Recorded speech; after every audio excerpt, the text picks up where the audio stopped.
അച്ഛൻ സമാധിയായെന്ന് മക്കൾ പോസ്റ്ററുകൾ പതിച്ചതോടെ വിവാദമായതാണ് നെയ്യാറ്റിൻകരയിലെ ഗോപൻ സ്വാമിയുടെ മരണം. മരണത്തിൽ പരാതിയുമായി അയൽവാസികൾ രംഗത്ത് വന്നതോടെ കല്ലറ പൊളിച്ച് മൃതദേഹം പുറത്തെടുത്ത് പോസ്റ്റ്മോർട്ടത്തിന് വിധേയമാക്കി. കുടുംബം വലിയ എതിർപ്പുയർത്തിയതോടെ ആദ്യം കല്ലറ പൊളിക്കൽ മാറ്റിവെച്ചു. മരണത്തിൽ അസ്വാഭാവികതയില്ലെന്ന പോസ്റ്റ്മോർട്ടം റിപ്പോർട്ട് വന്നതോടെ പിന്നീട് കുടുംബം വലിയ ചടങ്ങുകളോടെ മഹാസമാധി ഒരുക്കി. ആ സംഭവത്തിൽ പിന്നീട് എന്തായി എന്ന് പരിശോധിക്കാം. ആദ്യം ഈ സംഭവം നടന്ന ദിവസത്തെ റിപ്പോർട്ടിലേക്ക് നോക്കാം.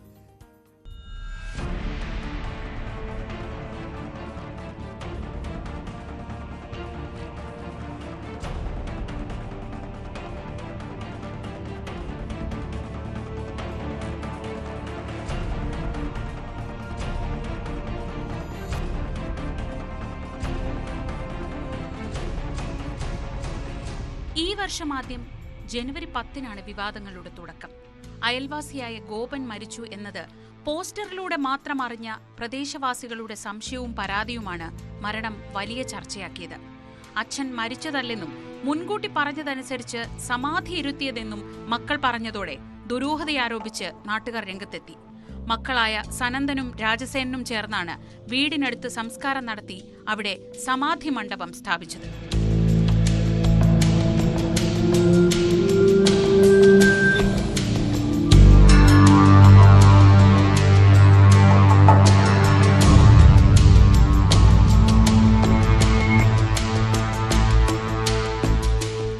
അയൽവാസിയുടെ പരാതിയിൽ കേസെടുത്ത പോലീസ് കല്ലറ പൊളിച്ച് മൃതദേഹം പരിശോധിക്കാൻ കളക്ടറുടെ അനുമതി തേടി.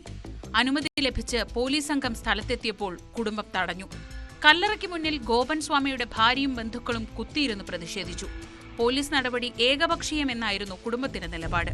ബഹളമായതോടെ കല്ലറ പൊളിക്കൽ തൽക്കാലത്തേക്ക് നിർത്തിവെച്ചു.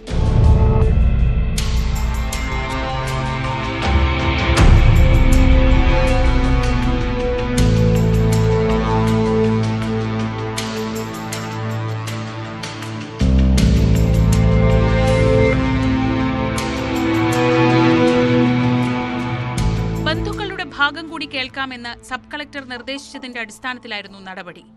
കല്ലറ പൊളിക്കുന്നത് തടയണമെന്നാവശ്യപ്പെട്ട് ഗോപൻ സ്വാമിയുടെ മക്കൾ ഹൈക്കോടതിയിൽ സമർപ്പിച്ച ഹർജി തള്ളിയതോടെ കല്ലറ പൊളിച്ചു പരിശോധിക്കാൻ തീരുമാനം. നേരം വെളുക്കും മുൻപേ പോലീസ് ആ മരണത്തിന്റെ കാരണം കണ്ടെത്താൻ കല്ലറ പൊളിക്കാൻ നീക്കം തുടങ്ങി. മൃതദേഹം കല്ലറയിൽ ഇരിക്കുന്ന നിലയിൽ, കഴുത്തുവരെ പൂജാദ്രവ്യങ്ങൾ, മുഖം കൃത്യമായി തിരിച്ചറിയാവുന്ന നിലയിലുമായിരുന്നു.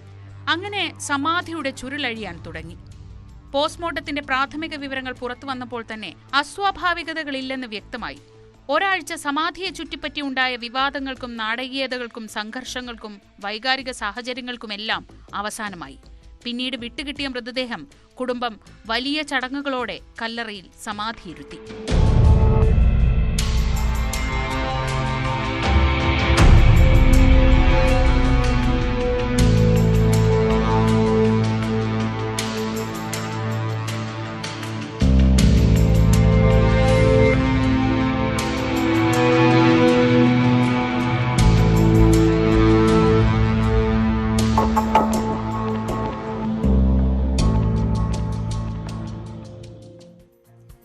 ആറുമാസങ്ങൾക്കിപ്പം ആ സമാധിയിൽ എന്താണ് അവസ്ഥ? അവിടെ പൂജ നടക്കുന്നുണ്ടോ? ആളുകൾ എത്തുന്നുണ്ടോ? എന്താണ് ആ സമാധിയുടെ ഇപ്പോഴത്തെ അവസ്ഥയെന്ന് നോക്കാം. ഡാൻ കുര്യൻ തയ്യാറാക്കിയ റിപ്പോർട്ടിലേക്ക്.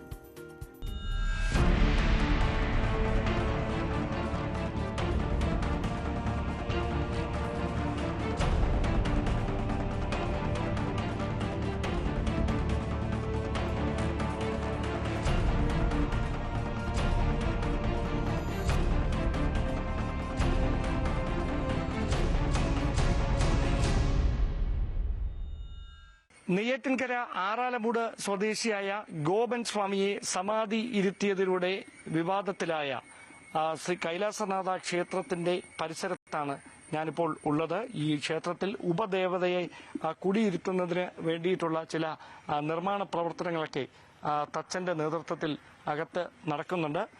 ഇപ്പോൾ ഏതാണ്ട് 6 മാസം പിന്നിടുകയാണ് ഇങ്ങനെയൊരു സംഭവം കേരളത്തിൽ മുൻപൊന്നും സമീപകാലത്തൊന്നും കേട്ടിട്ടില്ലാത്ത തരത്തിലുള്ള ഇങ്ങനെയൊരു ഈ സമാധി വിവാദം ഉണ്ടായിട്ട് 6 മാസം പിന്നിടുന്നു. 6 മാസങ്ങൾക്കിപ്പുറം ഈ സമാധി സ്ഥലത്ത് എന്താണ് ഇപ്പോൾ സംഭവിക്കുന്നത് എന്ന് അറിയാനാണ് നമ്മളിവിടേക്ക് എത്തുന്നത്. ഗോപൻ സ്വാമിയുടെ ഭാര്യ സുലോചന, മക്കളായ രാജസേനൻ, സനന്ദൻ, അവർ എല്ലാവരും നമ്മളോടൊപ്പം ചേരുകയാണ്.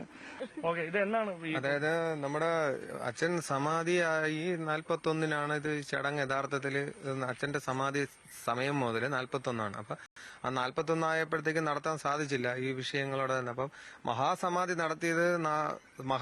നടത്തിയിട്ട് പിന്നെ വരുന്നത് 41 എന്ന് പറഞ്ഞു കഴിഞ്ഞാൽ പിന്നെ ശിവരാത്രി ആയിരുന്നു.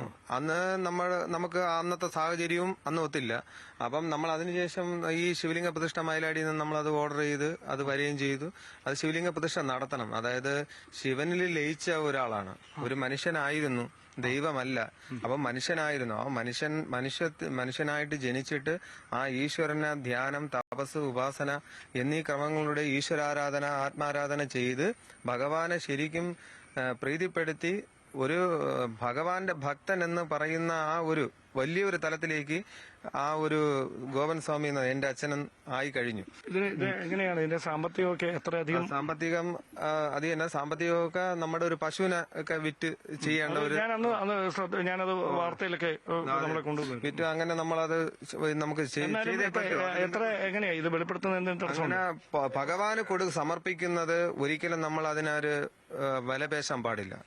കുറച്ചധികം പൈസ ആയില്ലേ ഇങ്ങനെ? അത് പറയാൻ പാടില്ല. അതായത് ഈശ്വരന് സമർപ്പിക്കുന്നത് എന്തും നമ്മൾ അത് വിലപേശാൻ പാടില്ല എന്ന് കാണിക്കുകയാണ്. അത് സമർപ്പണമാണ്. അത് സമർപ്പണം. അത് ചെയ്തേ പറ്റൂ എന്നുള്ള ഒരു ഇതിലാണ് നമ്മൾ ശിവലിംഗ പ്രതിഷ്ഠ ചെയ്തു. ആരെന്ത് തന്നെ നമ്മളെ ആക്ഷേപിച്ചാലും ശരി, എന്ത് തന്നെ അധിക്ഷേപിച്ചാലും ശരി, സത്യം സത്യമായിട്ട് തന്നെ അത് നിലനിൽക്കും. അത് ധർമ്മം ജയിക്കുക തന്നെ ചെയ്തു. ഇവിടെ ഈ കൈലാസനാഥ ക്ഷേത്രത്തിൽ ഇനി എന്താണ് ഇപ്പൊ ഈ ചില നിർമ്മാണങ്ങളൊക്കെ നടക്കാൻ പോകുന്നത്? അത് ഉപദേവതകളെ അവിടെ പ്രതിഷ്ഠിക്കണം. അത് പോയിട്ട് ഇത് അതിനകത്ത് ഊട്ടുപുരയില്ല. അപ്പൊ ക്ഷേത്രത്തിനകത്തുള്ള എല്ലാ ഒരുക്കങ്ങളും ഒരുക്കിയിട്ട് നിത്യപൂജ എല്ലാ ഭക്തർക്കും 2 നേരവും രാവിലെ വൈകുന്നേരം തുറന്ന് പൂജകൾ കൊടുക്കാനാണ് നമ്മൾ ആശിക്കുന്നത്. അത് ഭഗവാന്റെ കൃപാലം നടക്കുമെന്ന് വിശ്വസിച്ച് നാട്ടുകാര് വന്ന് ചോദിച്ചു, ഞങ്ങൾക്ക് കമ്മിറ്റി കൂടണം, ഞങ്ങൾ സഹകരിക്കാം. അവര് വന്നാണ് ഈ ടാർപ്പെല്ലാം ഒക്കെ വലിക്കാനും ഇരിക്കാനും കസേരകളൊക്കെ ഇട്ട് കമ്മിറ്റി കൂടുന്നു. ഇനി മാറ്റും. ഇനി പൈസ കിട്ടി പണിതാൽ ഇത് മാറ്റണം അല്ലേ? പൈസ കിട്ടിയേ മാറ്റണം. സുരേഷ് ഗോപി തന്ന അതിന്റെ പൈസ ഇതിപ്പോ ആ പാലിത കൊണ്ടു കൊടുക്കുന്നുണ്ട്. അതിൽ നിന്ന് കാര്യങ്ങൾ പിന്നെ എണ്ണ, തിരി, ഭഗവാന് പുഷ്പം ഇങ്ങനെയൊക്കെ നമ്മൾ അഡ്ജസ്റ്റ് ചെയ്ത് പോവുകയാണ്. മക്കൾ രണ്ടുപേരും സഹകരിക്കണോണ്ട് ഞാൻ ഇത്തിരി സന്തോഷത്തിൽ തന്നെ. അപ്പോൾ അങ്ങനെയാണ് ഇവിടെ നിന്നുള്ള വിശേഷങ്ങൾ.